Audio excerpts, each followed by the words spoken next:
жасаймыз. Ол үшін алдымен үкіштен өткізілген сәбізді блендерден өткіземіз.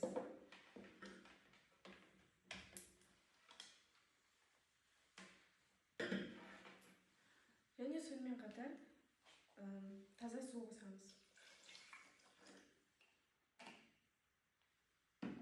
Және лимон.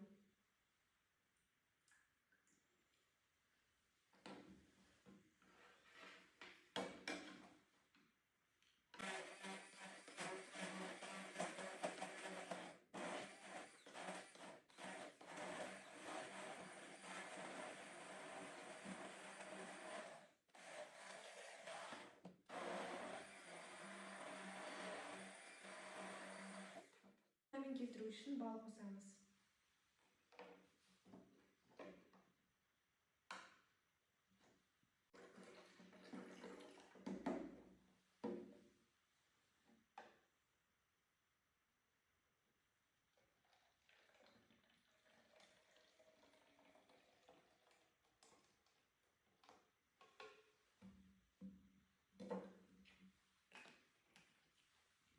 Сәбіз шырынымыз дайын.